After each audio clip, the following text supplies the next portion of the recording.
Assalamualaikum warahmatullahi wabarakatuh. Alhamdulillah wassalatu wassalamu ala rasulillah, amma ba'd. Akhi ukhti rahimakallah, bersama ayat kedua dalam panggilan Allah, ya ayyuhalladzina amanu, yang masih berada di surah Al-Baqarah ayat 153. Kalau panggilan pertama masalah adab dan etika, ini ada peringatan buat umat Islam yang mereka merasa dirinya beriman, kemudian memiliki etika yang buruk, akhlak yang buruk, memiliki karakter yang tidak baik, lalu membiarkannya. Allah memerintahkan kepada kita untuk memperbaiki dan menjadi lebih baik. Di panggilan kedua ini, Allah mengatakan, surah Al-Baqarah ayat 153, ya ayyuhalladzina amanu ista'inu bis-sabri was-salah, innallaha ma'as sabirin.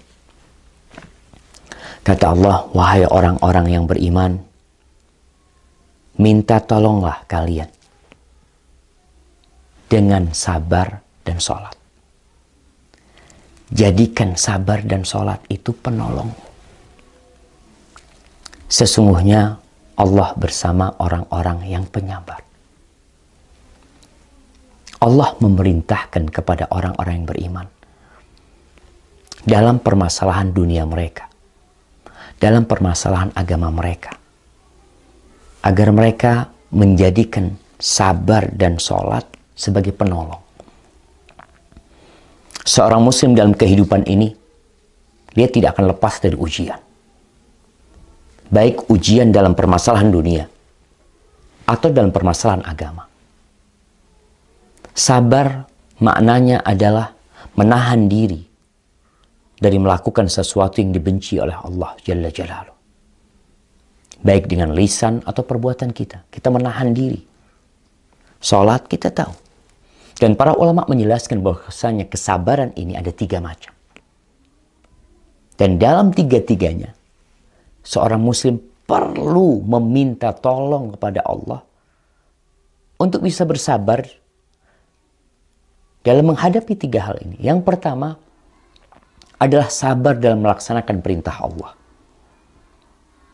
Yang kedua adalah sabar dalam menjauhi larangan Allah. Dan yang ketiga adalah sabar terhadap musibah yang buruk yang menimpa kita. Berkaitan dengan yang pertama, yaitu bersabar dalam melaksanakan perintah Allah. Wallahi jamaah, kita benar-benar memerlukan kesabaran. Melaksanakan sholat yang 5 waktu. Melaksanakan ibadah puasa. Kita melihat sebagian umat Islam tidak sabar, kemudian mereka tidak sholat. Tidak sabar, kemudian mereka tidak berpuasa. Dan khususnya dalam perkara-perkara yang rutin dilakukan, itu subhanallah, membutuhkan kesabaran ekstra dari seorang muslim. Kita bicara haji, Allah perintahkan haji. Apakah melaksanakan ibadah haji tidak memerlukan kesabaran? Perlu kesabaran.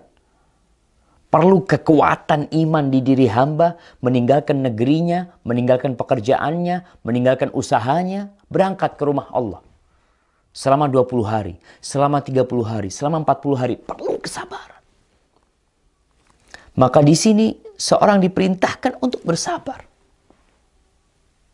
Dan dia minta tolong, menekankan kepada dirinya, bahwasanya engkau harus sabar. Memang seperti ini. Seperti orang yang bekerja. Apa tidak perlu kesabaran mereka yang tiap pagi berangkat jam 7, pulang jam 4? Teman-teman kita yang di Jakarta, saudara-saudara kita yang di Jakarta, yang mereka berangkat kerja sebelum subuh, atau setelah subuh mereka berangkat kerja, pulang isya baru sampai rumah. Bertahun-tahun mereka lakukan itu. Apakah itu tidak memerlukan kesabaran? Tentunya membutuhkan kesabaran dari diri hamba. Maka kita diperintahkan oleh Allah untuk minta tolong dengan sabar, dengan menahan diri.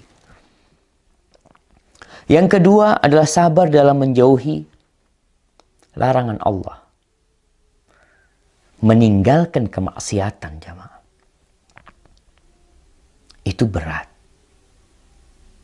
Kenapa? Karena hal-hal yang dilarang itu ternyata hati kita condong ke sana. Ketika ada seorang wanita lewat dengan aurat terbuka, seorang tahu bahwa dia dilarang untuk memandangnya, tapi nafsunya membisikkan kepada dia untuk memandangnya. Terkadang setan juga berbisik, mengatakan kepada dia, nanti engkau bisa bertobat setelah itu. Meninggalkan yang haram, meninggalkan harta-harta yang dilarang bagi kita untuk mengkonsumsinya. Pekerjaan-pekerjaan yang dimurkai Allah Jalla Jalla, meninggalkan riba umpamanya, itu memerlukan kesabaran. Artinya kita perlu mendudukkan jiwa kita.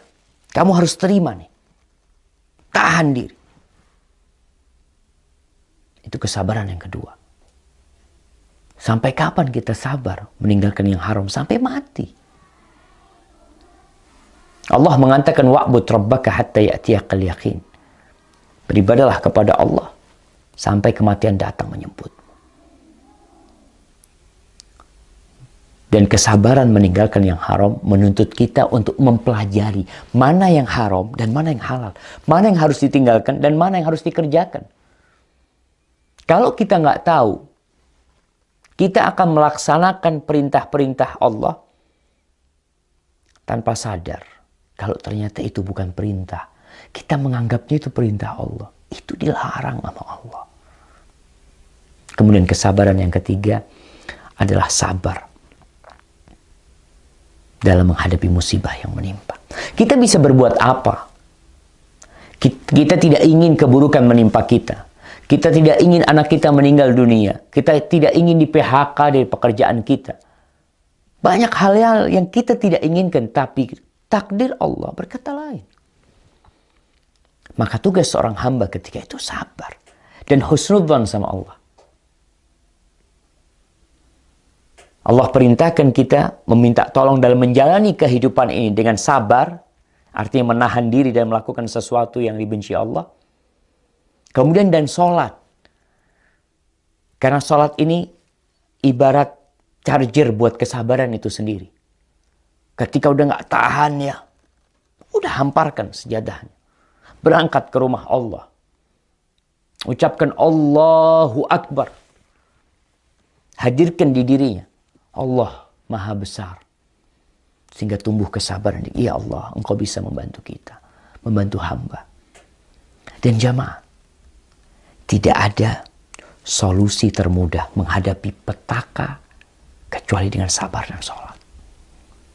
Mau mengadu sama orang, mau laporan sama fulan. Mereka bisa membantumu. Mungkin mereka bisa memberikan solusi, menyampaikan ide-ide mereka, tapi yang bisa menyelesaikannya adalah Allah Rabbul Alamin. Lalu Allah katakan, innallaha ma'as sabirin. Sesungguhnya Allah bersama orang-orang yang sabar.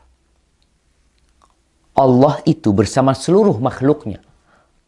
Mengawasin mereka, memperhatikan mereka, memandang mereka, mengetahui apa yang mereka kerjakan. Itu yang disebut dengan ma'iyah amah. Allah berada tinggi di atas arsy-Nya, tapi dia bersama hambanya. Dia dekat dengan hambanya.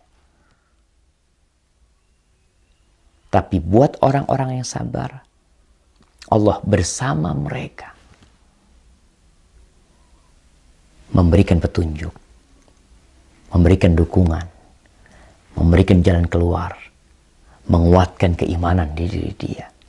Buat orang-orang yang sabar menjadi sifat dia. Maka kita perlu menumbuhkan di diri kita sifat sabar itu, melatihnya. Nabi SAW mengatakan, وَمَنْ يَتَصَبَّرِ صَبِّرْهُ اللَّهُ. Barang siapa yang melatih dirinya untuk bersabar, Allah bikin dia jadi penyabar. Maka setiap muslim dengan panggilan ini, baik ibu rumah tangga, seorang ayah, seorang anak, ketika menghadapi permasalahan itu, maka ingat, minta tolonglah. Ini perintah Allah. Ya ayyuhalladzina amanu ista'inu bis sabri was salah. Innallaha ma'as sabirin. Ingat, Allah bersama orang-orang yang penyabar. ketika engkau bersama Allah, apa yang bisa membahayakanmu? Barakallahu fikum. Assalamualaikum warahmatullahi wabarakatuh.